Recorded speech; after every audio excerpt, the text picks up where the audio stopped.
Hi, everybody out there in YouTube land. It's good to see everybody here.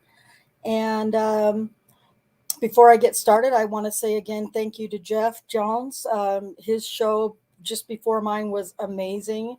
I really, really enjoyed it. And there's always so much to learn when you're listening to other YouTube creators and the guests that they have on, and that is the same is to be said for Jeff. He had amazing guests on today with really, really informative and interesting and fascinating information. So thank you, Jeff, for that. And thank you for this challenge. Um, I I had thought about doing it, and then I thought, no, I better not, because I got another show I have to get ready for. And anyway, I decided I'm going to go ahead and just do it. Why not? Anyway, oh, sorry, had to turn off my own sound on my own YouTube. Um, so yeah, you bet, Jeff. I was happy to join. It was really, really interesting. Um, so Giving Tuesday is a program I'd never heard about before, and I was really interested when I first saw Jeff talking about it, and it was just one of those things where you just kind of sit back and go, well, I got a lot I got to do, and things I'm focusing on, and cases I'm really, really super close to solving. And so I thought yeah, somebody else has something better to offer. So, I'll just let them do it. And that's a horrible attitude, by the way. um, Before I get started, though, let me just say hello to everybody in chat. So we have Neverly Darley, my West Coast homie. Um, and we have Jeff Jones. And let's see, we have Millbilly. Hey, Millbilly, how's it going? Thanks for joining us. Um, oh, thank you, Neverly. You're so sweet. I couldn't do any of this, without support from great friends all over the world. Uh, so I really, really do appreciate your support. Thank you very much. Um, so anyway, I immediately started thinking when Jeff offered this challenge. Gosh, what I immediately, my mind goes to crime, like it does, I think, with a lot of us. We think of something and somehow we find it to be crime related, or make it a way to be crime related, or at least I know that I do. So I thought, which organization would I do? Because there are a lot of organizations out there for true crime. We have the Innocence Project, and um, lots of different ones, but I don't know that we really hear about them very much unless we are directly involved in them. So I had an idea of what I would do, and I started going with that. I started working with it, and then kind of my mind switched gears, and I thought, you know what? I actually have a very personal organization that I donate to, usually just around Christmas time. That I try to donate to every Christmas, and that is what I ended up. My mind just all my heart just went to that instead of focusing on the one about crime that I will talk about at the near the end. But I wanted to focus, or share with you a story, a personal story, and why this organization is so important to me and so valuable to me. And that organization would be it's called Children's Miracle Network, and they have a telethon every year, and um, it's a nationwide organization. It's not something necessarily local, but what Children's Miracle Network does, like if you log on to their page at Children's Miracle Network, I believe it's .org, it will figure out where the nearest children's hospital is to you that they are involved with. And so for us, where I live, it's Primary Children's Hospital up in Salt Lake City, and but it's all still goes through the Children's Miracle Network.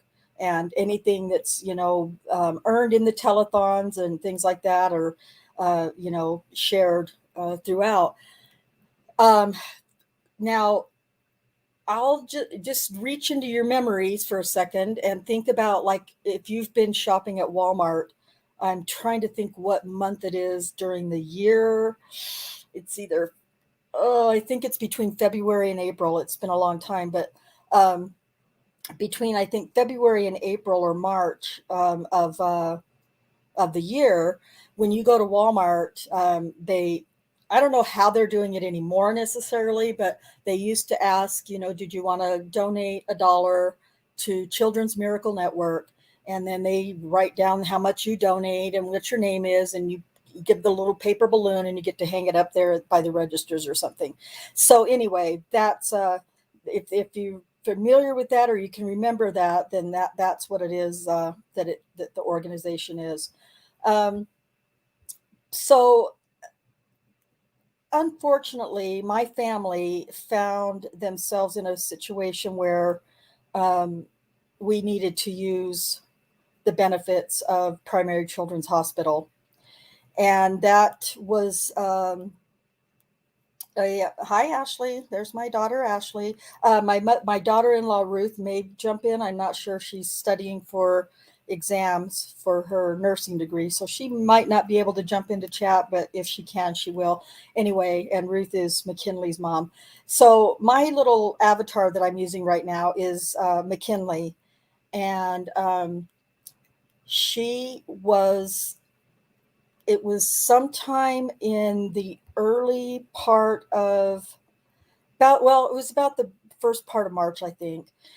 She became very sick, and it was kind of flu season still around here in Utah. She became very ill, and her mom had her at the emergency room several times, and she would take her in, and they would pump her full of fluids because she would be dehydrated, and then would go home, and McKinley just wouldn't get any better. And I think they did that for about 3 days. Um, and eventually, what ended up happening was or my daughter-in-law Ruth, McKinley's mom, took her back to the or back to the doctor's office, and this is the picture that's a picture of how miserable they were and how sad they were, and how you can just see how sick McKinley is. And I believe this was the night that they actually went into the hospital, if I'm not mistaken. And my daughter Ashley, if you're still around in chat, you might be able to help me out better with some of the dates as well, because I'm not very good at it. But Kinley was just feeling horrible, and she wasn't getting any better. In fact, she was getting worse. So they directed, if I recall correctly, my daughter-in-law Ruth said that she knew something was going on. I think she said the doctors were talking, and kind of out of her ear sight a little bit, or ear sight, ear range, or hearing range just a little bit, but she knew that it was something kind of serious. And so what was happening was that McKinley, all these fluids they had been pumping through her or into her over the last couple of days, they weren't, her diapers were dry. She was just barely 2 years old, like I said, and her diapers were dry. She wasn't peeing. And so, as Neverly will tell you, and anybody who's a mother or anybody will tell you, if you're taking in liquids, like in massive amounts of liquids, but you're not peeing, something's wrong. And in fact, that's exactly, not to veer off the topic too much, but that's exactly what happened to my puppy just in the couple of days before she passed away, taking in fluids and liquids and Pedialyte and anything they could get into McKinley, and she just wasn't peeing it out. And so I don't remember all those details, and you don't want to spend the time listening to them anyway, but they ended up telling Ruth that she needed to take the baby immediately to Primary Children's Hospital in Salt Lake City, and that there would be a cardiac team waiting for her when she got there. And uh, at this point, I don't believe Ruth really even knew what they meant. But cardiac team, she can't pee and she's sick and she's got this fever and she's dehydrated. What are you saying, team? And that terrifying for Ruth to start with. And she was, if I remember correctly, my son, her husband, was in his weekend training with the guard, and so he was out of town, I believe, um, headed southeast here in Utah and very far away from home. And so she went to the hospital, took the baby to the hospital, and there was literally a cardiac team of doctors standing at the doors waiting for her to come in. And I believe that was terrifying for Ruth. And she was alone at that point and didn't know what was happening to her daughter, except for that now they're talking about her heart when she had no idea what that even had to do with anything. So that was on, let me look at my notes so I can get it right. That was on March 9th. That happened, and I rushed up to the hospital as soon as I was able to check my text messages at work. I immediately got in my car, rushed up to the hospital, and by the time I got there, my son was there. Brian was there, and so Ruth wasn't alone, but they were still both of them terrified. And just very quickly into the course of my arrival to the hospital, within 10 or 15 minutes, this team of doctors are swarming around Kinley in her little crib, and they've decided that they now need to intubate her. And of course, we know what that means, and so that's more terror. And I can't tell you guys the most terrifying yet heartbreaking thing for me in that moment was after the doctors all rushed us out of the room so that they could yeah, she had went into kidney and heart failure. Yeah. Thank you, Ashley. Um, we're all standing outside of her little room. It's still in the emergency department. And there must have been 10 or 15 doctors and nurses there at least. And they decided they're going to intubate her. And I hugged my daughter-in-law and I hugged my son. And my son is about 6'3", very muscular, and he was standing in his fatigues because they had just sent him home from training. They told him to get home, Nilsson, and so he took off and came home, went right to the hospital, and he was still wearing his fatigues. And he looked. I remember looking up at him, and my heart just breaking. And when I saw the tears in his eyes, he was like a 2-year-old little boy in my heart at that very moment, and I couldn't do anything. There was nothing I could do to comfort my own son at that moment and his wife. There's just no comfort to be had, and it broke my heart because I couldn't take it away from them. And so they intubated McKinley right away, and it was that was on March 9th. On March 26th, they had decided that her heart was in failure. She was in heart failure and, like Ashley said, kidney failure. And so they knew that they didn't have a choice. They had to give her heart some assist. She was going to need a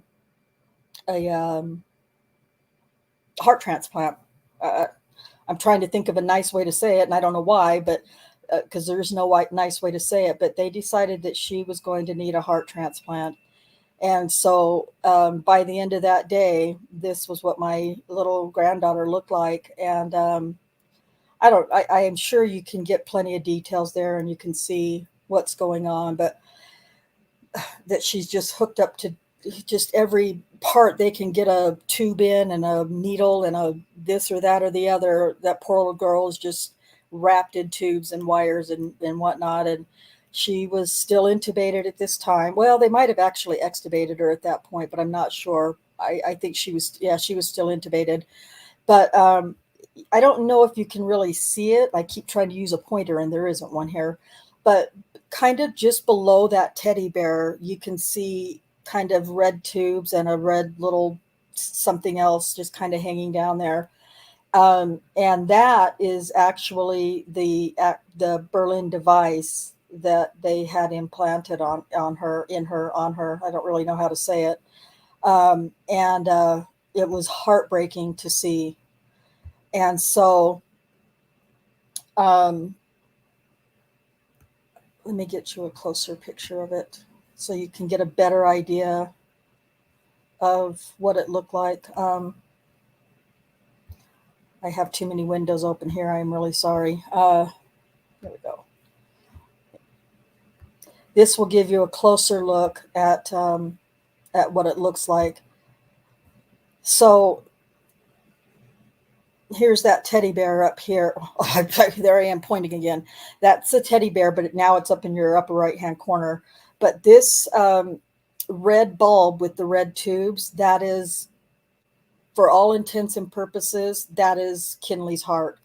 That is now what is pumping the blood from her, what is it, left ventricle to the right ventricle, or how whatever, my biology's bad, but or anatomy. But anyway, that was McKinley's blood pumping through that little red ball there. Uh, and it was so surreal to see and realize what that was, and what it was doing. It was so amazing and fascinating, yet terrifying at the same time, at what that device was doing. And so, if you can imagine, it was, she had the surgery had gone into her chest, obviously, and they had a big. I might have a picture I'm showing you of this part later, but they had cut her open, down the middle of her chest, and they had put in the two tubes that would go where her own ventricles would go, and then sewed it all back in and sewed it all back up, and put the heart just hangs there. And she had that hanging, and at some point Kinley becomes active, and she's able to move around and walk and things like that. And all the while she's doing that device is just kind of dangling there between her legs. And the more active that she got, the busier she got, and the more normal she was becoming as far as being active and stuff, the harder it was to care for her, because the slightest movement in just the wrong direction and the alarms are all going off. And so, trying to keep a 2-year-old, when they've become more healthy again, calm and not bouncing around and moving around in the crib and stuff, became really difficult. I mean, we were grateful for it, don't get me wrong, but it was really difficult. But initially, that first month or so was really, really terrifying. So basically, what a Berlin heart um, is they call it a bridge to a transplant. And Ruth wrote some things down that she wanted me to share with you. And she said, uh, the Berlin LVAD, left ventricular assist device, which is the external heart device, can also be used as a bridge to recovery. But for the most part, especially back then, and this was just 4 years ago, but especially then, normally that device did not come off until there was a heart available to transplant into the patient. And so they called it a bridge to transplant.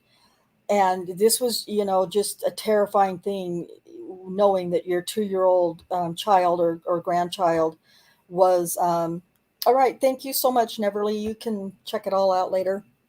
Um, it was just terrifying knowing that, and you just never know how long it's going to take for a transplant. As we all know, some people go years waiting for various different types of transplants. And so, that's kind of where we were. We were just waiting for a transplant. My son and his wife are very, very, very strong in their faith. And initially that was, that was for the first several months, they were terrified of doing a heart transplant, but terrified not to do a transplant because now there were some other topics coming up that maybe we could get her off of the device and not do a transplant, and we can heal her heart, and she can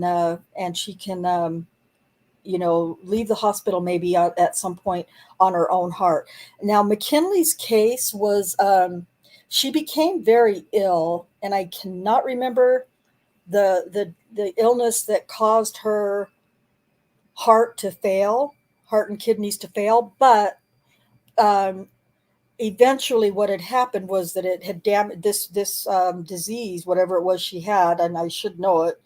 Um, It's well, I do know a part of the name of it. It's a parvo type, but I hesitate to say it because it's not the same kind of parvo that our animals contract. It's a different type of parvo that's found in humans, and so that's what it had attacked her heart to begin with, and damaged her heart and caused it to fail.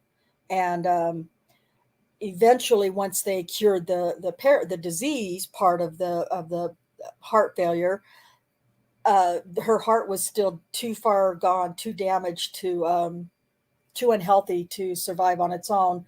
And so, what ended up happening was that McKinley ended up getting I can't ever say it, mito, huh? Myochondritis. I can't say it. I hope you guys know what it is out there without me having to say it because I can never say it. Let me see if it's written down here. Um, Myochondritis. Uh, I'm trying to see if she has it written down here in her notes, but um, uh, anyway, I can't remember I can't say what it was, mitochondritis or something to that effect. Um, anyway, so talk of that being a possibility started happening, but her team there and Primary Children's Hospital didn't think that it was going to be an option for McKinley. And so there were a couple of occasions when there were hearts transplants available to them for McKinley that matched McKinley. And Brian and Ruth they had spent every waking moment at the hospital, of course, and they'd done a lot of research. They'd been getting opinions from all over. They were reading about this Berlin heart device is made in Germany by a doctor whose last name was Berlin, and I think that they were researching some of those papers and things like that. And when they heard that there was a possibility that her heart could possibly be healed and she could come off of the LVAD and go home with her own heart without a transplant, Brian and Ruth, they were very tenacious. They were at that point not willing to give up. They were willing to wait as long as they dared medically to see if they could bring their little girl home with her own heart and have the Berlin LVAD explanted. The doctors weren't extremely positive about it, but Brian and Ruth, through their own faith and many, many prayers and prayers from everybody really, had decided that they were going to wait, and they were going to let somebody else who could use those hearts, let them have those hearts, and they were going to wait and see if they could get their daughter's heart healed and without needing the transplant. And so they did that for several months. And if I remember correctly, at one point, the doctor said, "Okay, this is the last medication that we can try for McKinley to heal her heart. If this doesn't work, you're going to have to definitely consider the transplant because there won't be any other options." Hi, Becca. And so they said, "Okay, we're going to continue to pray, and we're going to continue to, let it be God's will whether or not she needs this transplant, but we want to try," because I think a lot of us, myself included, we think that somebody gets a heart transplant or some other transplant, organ transplant, and that yes, they're going to have medications and they're going to have a different life, and they're going to, but you know, it's a whole new life for a person that receives a transplant. But it wasn't necessarily the case, as my son and daughter-in-law learned, because they, you know, lots of children around heart problems and things like that, who um, didn't even have that option. And yes, you're absolutely right, Jeff. People use the word courage a lot, and they had more faith and more courage than I did, because even though what my son and daughter-in-law were concerned about was that yes, McKinley can get a heart transplant, but in another 10 years, she's going to need another heart transplant because your heart grows with your body. And you know, so she's always going to be for the rest of her life on a litany of different types of medications to prevent rejection, and you know, just to keep her safe and healthy. And even with all those medications and a new heart, there's no guarantee that she's even going to ever be healthy again with a heart transplant. So they just took that leap of extreme faith, courage, and hope that McKinley that this medication would help heal her heart enough that she could go have the LVAD explanted, and she could go home with her own heart. And you know, I had to support my kids, of course, naturally, um, and I respected their opinion, and you know, what they decided to do with their child was what I had to, you know, stand behind. But every night, every single day, my heart was just full of fear, because I didn't have the faith that they have, and I didn't have the trust and the courage that they have. And I was thinking, oh my God, you guys, just take the heart, just take the heart, please, just take the heart. I was so scared, but they didn't. They waited. And so um, that is kind of the little teaser that I gave to on Jeff's show just before we before I left. And so what I want to do is share. You guys know me and my videos. I'm always trying to make a video of something. It's not really a video that I made, but I took it from the news so that you could. They made all sorts of news stories, local news stories, and far away news stories. And I'm going to put some of the links to some of those in the description if I can fit them. But there were they did this miraculous leap of faith and managed to have it explanted. And it was just so amazing to me that they were able to have the faith, trust in God, trust in the medicine enough that they could do this. And this was just one news story that was shared on our local news. It's a big day for a 2-year-old girl from Santa Quin. She's going home for the first time in nearly 6 months after surviving a rare heart condition. News 4 Utah's Saray Chen has more on the situation some are calling a miracle. Little McKinley has been living at Primary Children's Hospital ever since a virus attacked her heart. Doctors have been keeping her alive with an external machine. And instead of a transplant, she's going home today with her very own heart. It's been touch and go for a good portion of McKinley's life, hooked up to every machine her little body could handle. It's pretty devastating. One of which is called the Berlin heart. It's a left ventricle assist device, except it stays outside of her body and keeps her heart pumping. That allowed her to recover, to get off the ventilator, to grow, gain weight. She's been able to be active, but the whole time she's had this device sitting outside of her body. How can your completely healthy child go from being healthy to being in heart failure and kidney failure. Earlier this month, pediatric heart surgeon Dr. Eric Griffiths and his team removed the device, believing that her heart was now strong enough on its own, a phenomenon so rare that Primary Children's Hospital had never experienced it until now. It took McKinley less than 2 days for her to be up and running. Or she just kept telling me, Dad, I'm walking. Dad, I'm walking. Her mother documented McKinley's condition on Facebook, blogging every single day of her daughter's journey. And here's one more entry for the books, McKinley's homecoming. The Santa Quinn Fire Department drove her home to her awaiting fans who have supported her every step of the way. Doctors said it's a miracle. How bad her heart was in the beginning and how much it's recovered is truly a miracle. I feel like we owe them a lot, you know. It's because of them and because of a higher power that McKinley is doing as well as she's doing and is able to come home on her own heart. Saray News 4, Utah. By the way, McKinley rode on the same fire truck 2 years ago to the day when her dad came home from a tour of duty in Kuwait.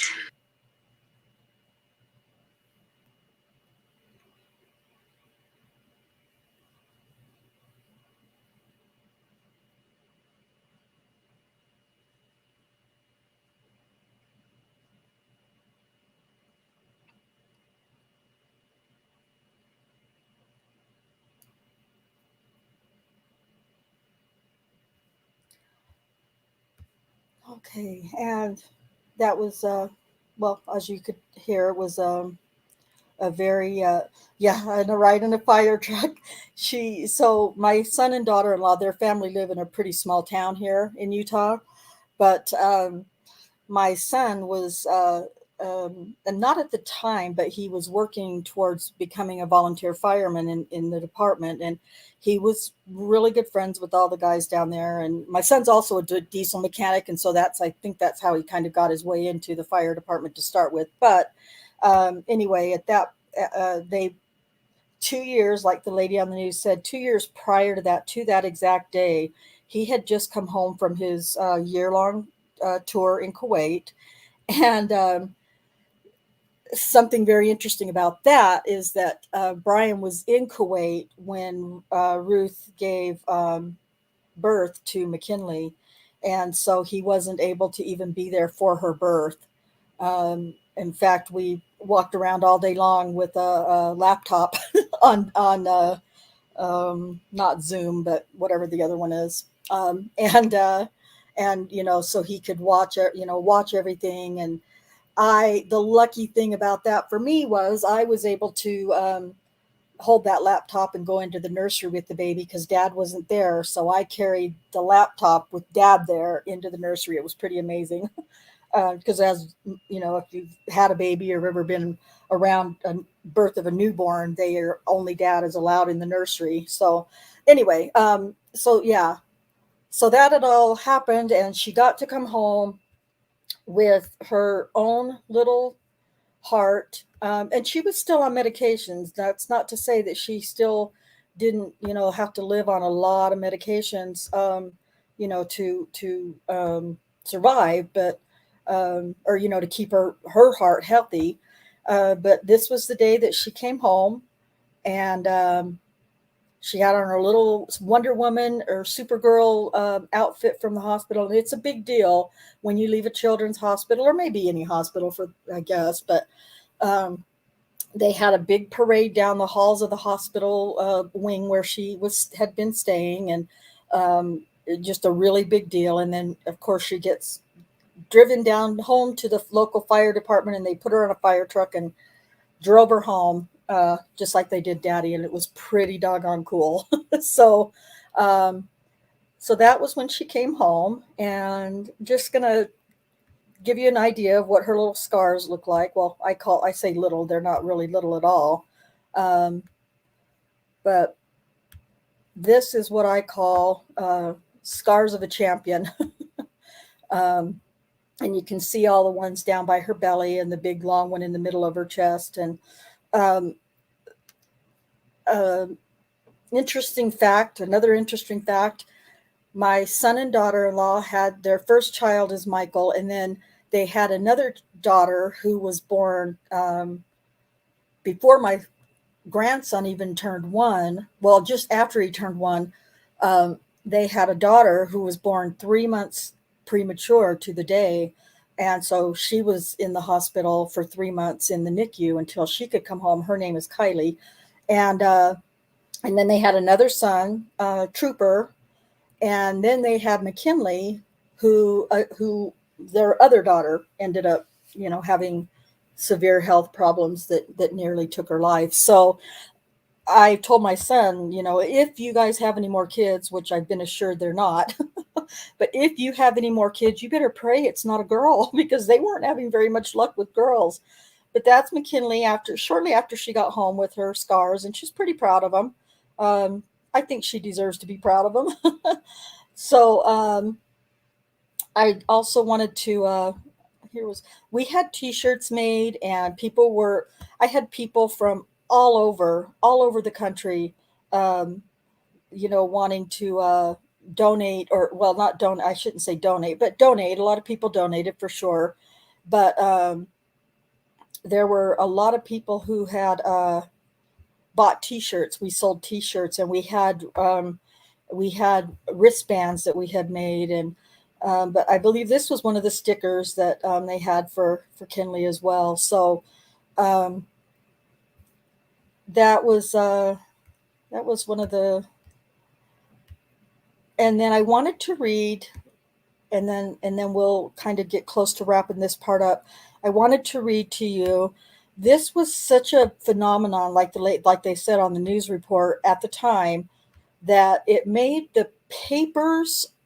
If I'm not mistaken, it made the papers um, in Germany, to where this Berlin heart comes from, and it says.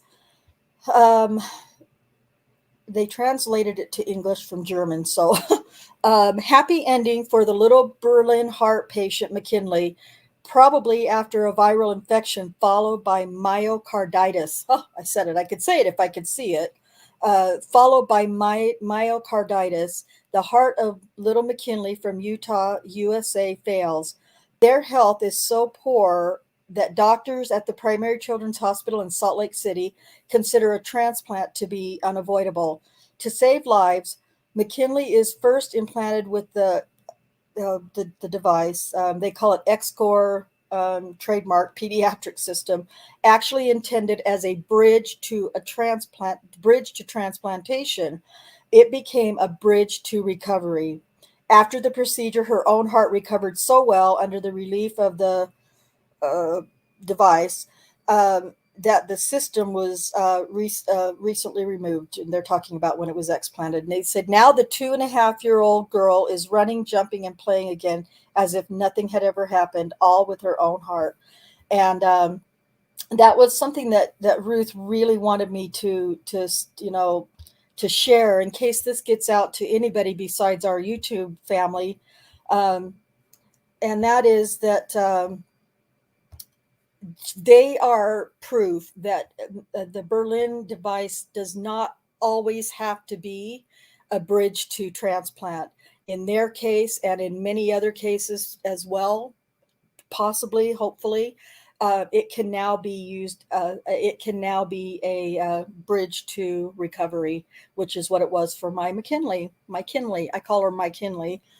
Her name is McKinley, but anyway, well.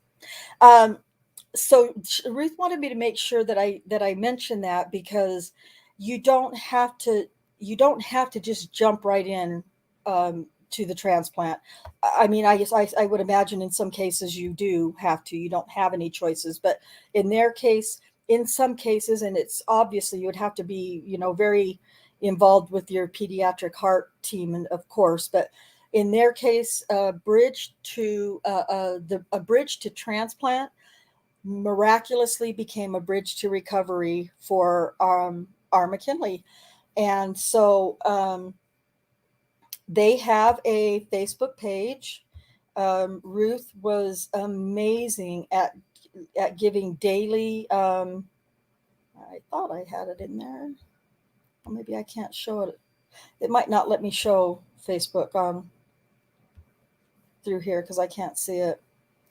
Oh, duh, it's right there. It's the first one. So here's what the Facebook page looks like. And if you're interested in reading from the beginning, her story and looking at more pictures, you can just go search Facebook for Miracles for McKinley, A Journey to a Healthy Heart. And they would love to, if you like the page and you make comments and things, Ruth will be happy to respond to your questions or comments as soon as she can. And today, what are not any different. Well, she is different because she's extremely, extremely active and bossy, and but it's okay because she earned her bossy stripes. But she is very, very active. You would never know that she had basically lost her own heart and was so close to a heart transplant.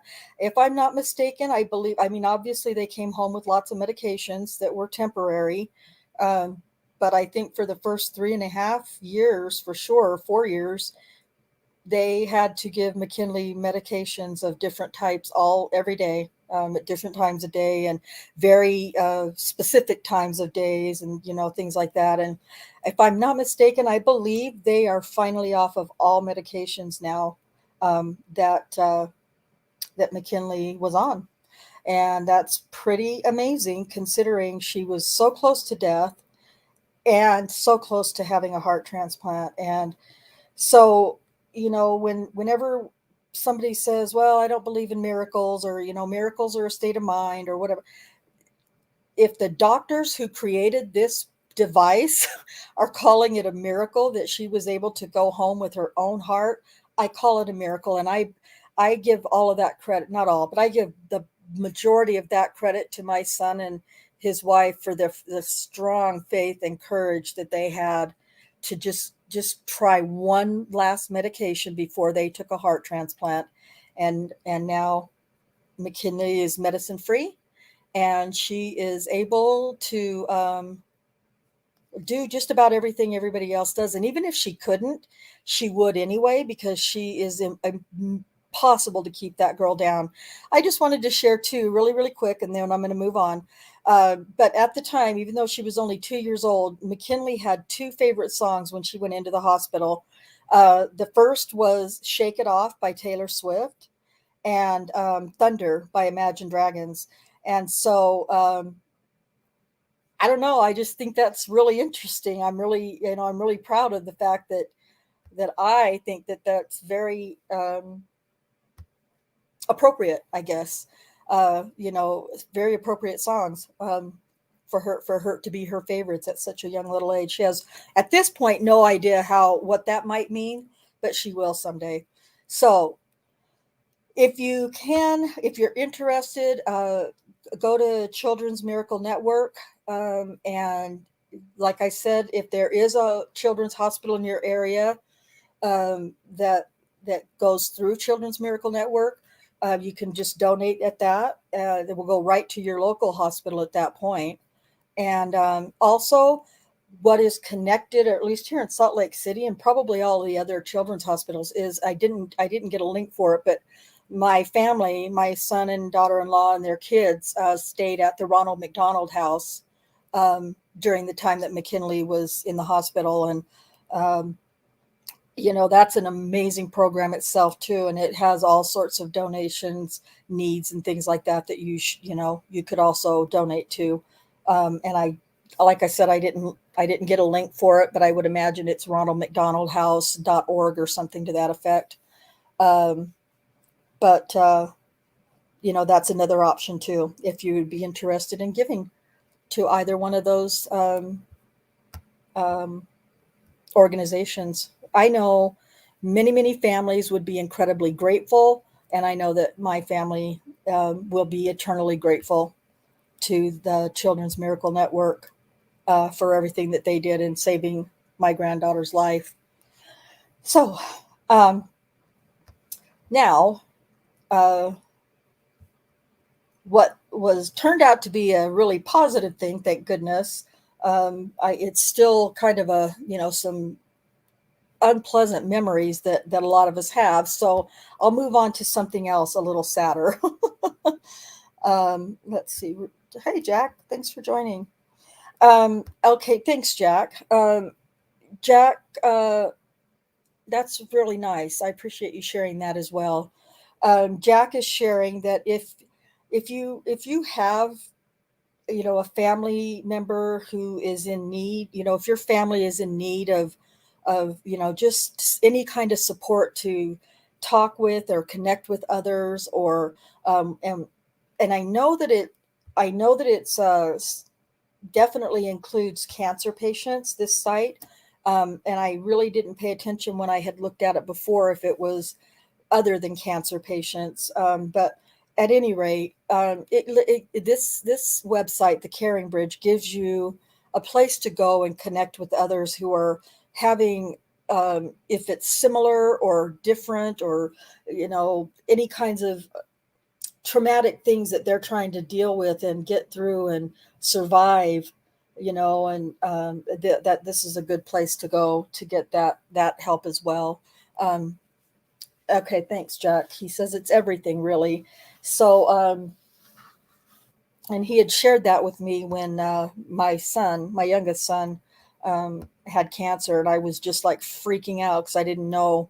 I was like, no one understands, no one gets it. I don't feel like I can say what I want to say to whoever. And so it was shortly before my son passed away that Jack shared that website with me. And so I do have a page there. But thank you for reminding me that is another really good organization online to just kind of help you process things if you need to. And I kind of like the idea of anonymity at sometimes, because while I appreciate the help and the support and the encouragement from my friends, of course, sometimes you just want to, say it to a wall, for instance. And this website, the Caring Bridge, gives you an opportunity to do that as well. So thanks, Jack. I appreciate that. So, okay. So, lucky for you guys, this next part isn't going to last a long time. Um, yeah. Thanks, Jack. Yeah, it's until you've been through it, it is truly difficult to understand. And it is. We can have sympathy or empathy, or offer condolences or offer whatever we can to somebody who's going through any kind of traumatic situation like this. But if you haven't been through it yourself, you just don't know, and you just don't have um, the kind of I don't know. I'm not going to say that, because then it makes it sound like, I don't appreciate what's been offered, because I do, but it's a different kind of empathy maybe that you get from those that have been through it. Because you can say, for instance, when my mom was dying of cancer, was 2019, I, I had the real honest to God feeling at times, and there's only going to be a few who are going to understand this, that I knew that she was going to die. Of course, you don't know when, but it's very soon, and it's coming, and it's very soon. But there were times that I just wished that um, I just was like wishing for her to finally pass away. And not because I was just tired of, caring for her or nothing like that, but because it was exhausting. And I stayed with my mom 24/7. I never left her. I never left the house the entire 6 or 8 months that I was there. And so, yes, I was burned out for sure. And just seeing the decline and seeing the pain and witnessing all of that gets to be so heartbreaking that you just can't, you just wish, death to come to them so that they can be past the suffering. And I made the mistake saying that to thinking that I was in a safe place where I could talk to my aunt and my uncle, my mom's brother. I made that comment, some days I just wish that she would, I just wish that she would pass away. And my uncle was obviously very furious. That turned into a fight. We no longer speak. But anyway, that's a whole other thing. But had I known about the Caring Bridge at that time, I could have said that there, and nobody would have shamed me for it or thought badly of me for it. And so when my son was sick with cancer, that's definitely a place that I could say something like that, because not everybody, unless they've been through it and have had to do that, understands when you make a comment like that. So, my hope and prayer is that none of you have to ever go through anything like that. But if you do, the Caring Bridge is a good place. And, for children with life, with horrible diseases and whatnot, you can donate at primary or at Children's Miracle Network. So, hi, TTM Fangirl. Welcome. I'm so glad you made it. Thank you guys for listening to yet another one of my tragic stories. I swear to all of you who are listening or who will listen later, I don't make any of this stuff up.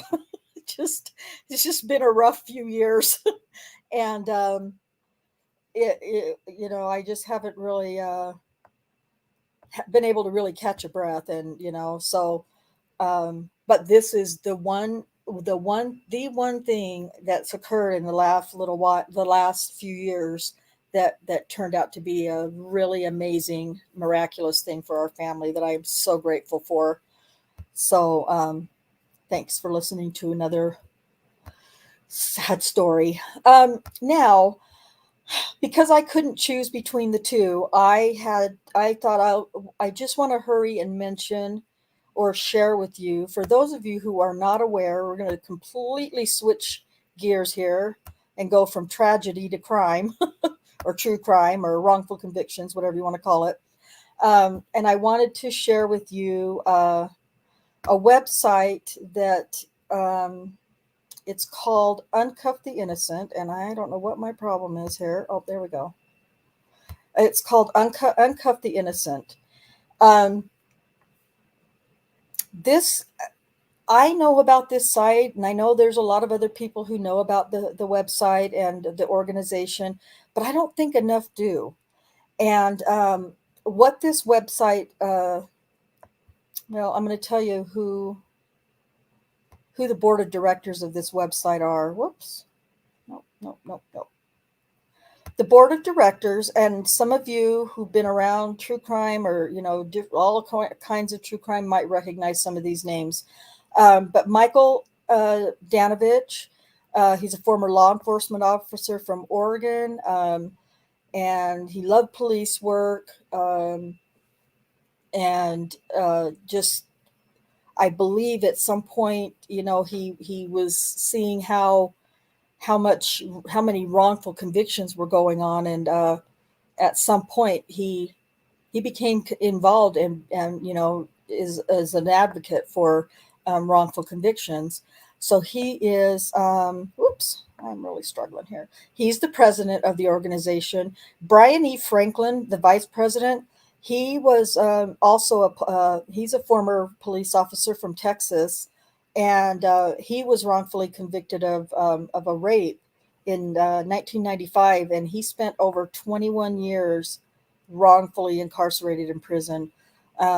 And he's you can read about his story, but he is now exonerated and out of prison, and of course is works very actively to advocate for those who are wrongfully convicted. And as far as I know, he's still seeking compensation from the state of Texas for his 21 years of terror.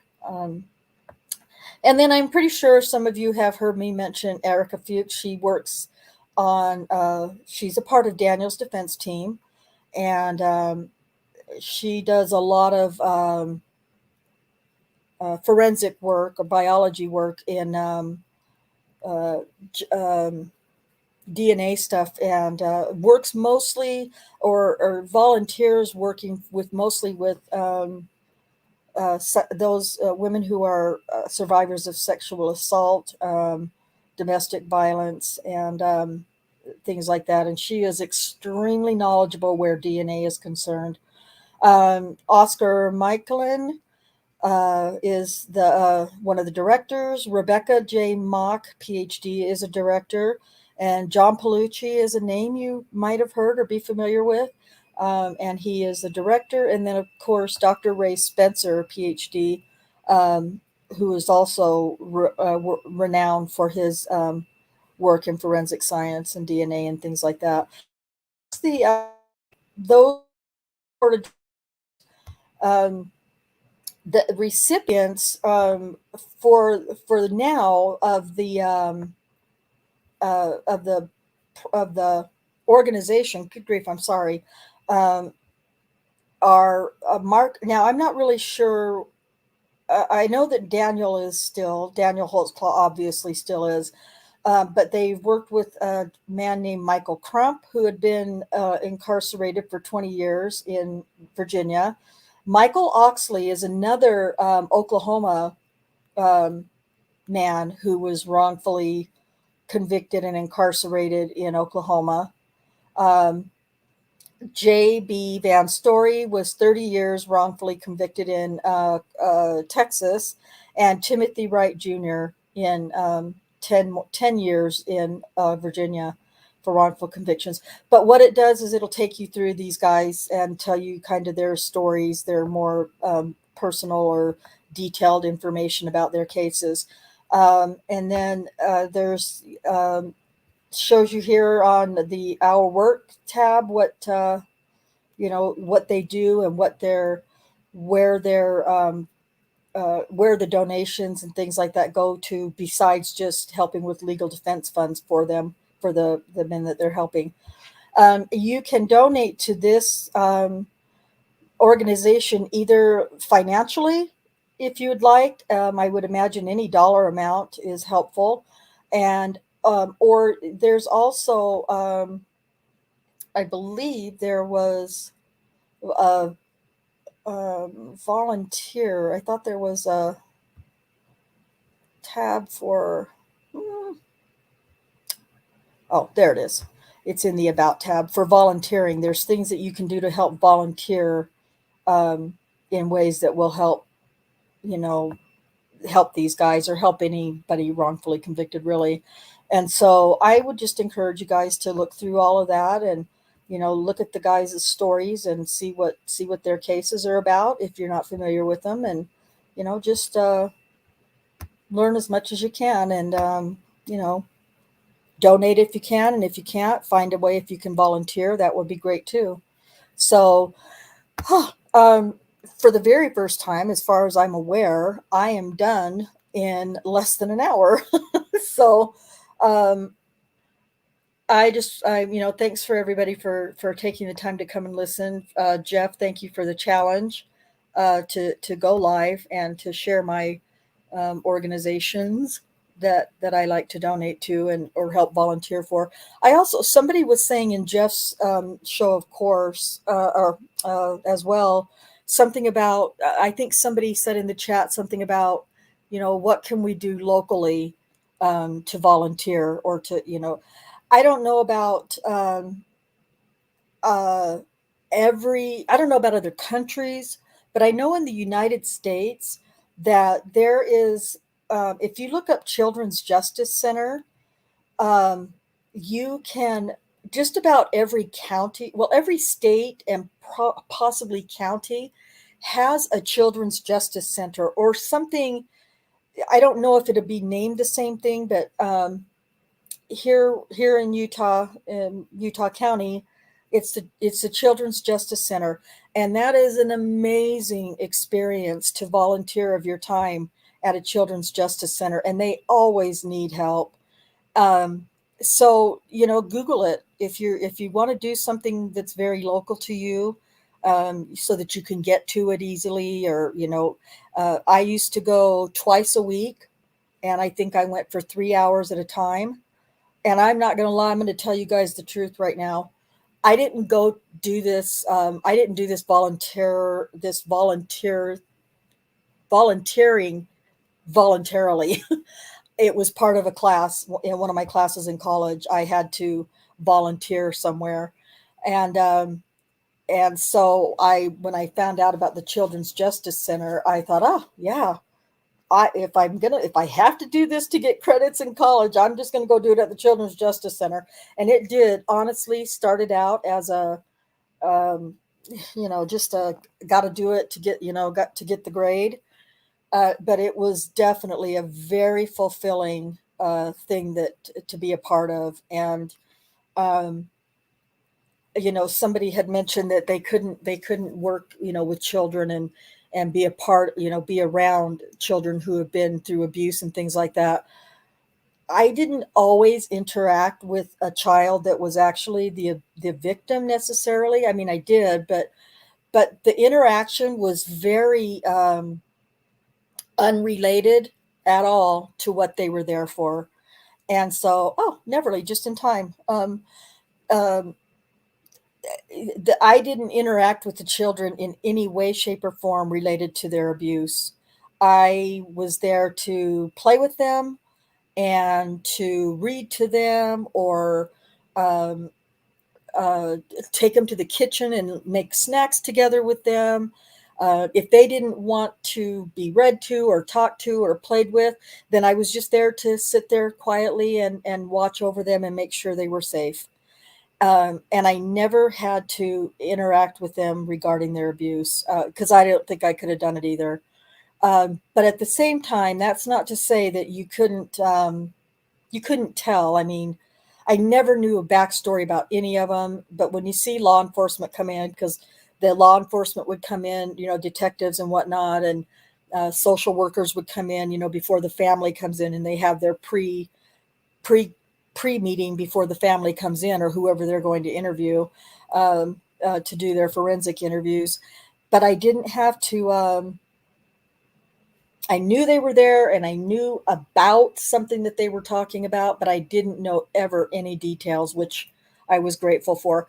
But at the same time, and I know this sounds so awful because it's so judgmental sounding, but you kind of can just tell um, when a family comes in by the way they carry themselves, the way they speak to one another, or they don't speak to one another, or in some cases, I really hate to say it, but the way they're dressed and the way they just interact, you can tell that somebody in that little um, unit has been abused in one way, shape, or form.